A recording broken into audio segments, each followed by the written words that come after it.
Yes sir, बताएं। आइए, 3 stock है दीप, 2 बिकवाली करने की राय, और इसलिए मैं कह रहा था कि आप थोड़े सरप्राइज होंगे।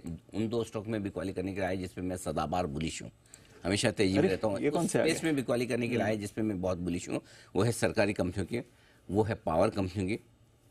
पावर और पीएसयू, ये 2 मेरे हमेशा फेवरेट रहे, लेकिन आज 2 पावर पीएसयू में बेचने की राय। पहला है आरईसी, जी 571 के स्टॉप लॉस से बेचिए, 545, 536 और 520, 3 बड़े टारगेट हैं नीचे की तरफ के।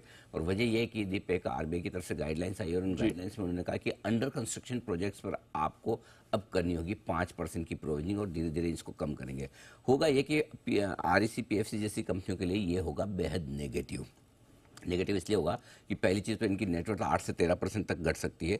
दूसरा है कि इनका रिटर्न ऑन एसेट्स जो है वो कम होता हुआ दिखेगा, कमाई कम होंगी, जाहिर सी बात है प्रोविजनिंग ज़्यादा करनी पड़ेगी, तो इसका असर इन पर सबसे ज़्यादा पड़ने वाला है। Got it. इरडा पे भी पड़ेगा, नेचुरली तो तीनों पावर कंपनियां, सरकारी बैंक्स पर भी पड़ेगा, बाकी सब पर भी पड़ेगा। उन पर छोटा है, उन पर 50 बेसिस पॉइंट के आसपास का, लेकिन यहाँ पर जो असर है वो थोड़ा ज़्यादा है। तो जो प्रोजेक्ट फाइनेंसिंग करते हैं उन्हें जो प्रॉब्लम। प्रोजेक्ट फाइनेंसिंग करते हैं उनको अंडर कंस्ट्रक्शन प्रोजेक्ट के लिए अब एक्स्ट्रा प्रोविजनिंग करनी पड़ेगी, ये एकदम साफ दिख रहा है। तो आरबीआई की तरफ से ये गाइडलाइन इनके लिए खतरनाक है, और स्टॉक ऑलरेडी भागे हुए हैं, बुल रन में है, और ये तो रिजल्ट के बाद ऑलरेडी 20% चला हुआ भी है, तो ओवरबॉट स्टॉक भी है। तो ये एक अच्छा खासा करेक्शन दे सकता है। यहाँ पर राय आरईसी के फ्यूचर्स में बेचने की राय है, और सेम पीएफसी के फ्यूचर्स में भी बेचने की राय है।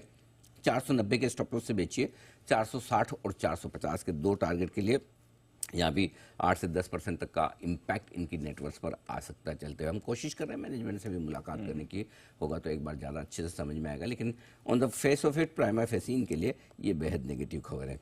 इसको कॉम्पनसेट करने के लिए सामने एक खरीदारी करने की भी राय है, दीपक नाइट्राइट। ये है वो स्टॉक फ्यूचर्स में जहाँ खरीदारी करने की राय है। आपका स्टॉप लॉस होगा 2430 का, फ्यूचर्स के लेवल में दे रहा हूँ। 2510, 2535 और 2550 के टारगेट के लिए दीपक नाइट्राइट में आप कर सकते हैं खरीदारी। केमिकल स्टॉक्स अच्छे बुल रन में दिख रहे हैं। एक अच्छी रिपोर्ट वीकेंड पर आई है मॉर्गन की तरफ से, जहां इन्होंने टारगेट 1625 से बढ़ाकर 2985 का किया है। तो मुझे लगता है कि ये स्टॉक भी एक्शन में रह सकता है आपके लिए।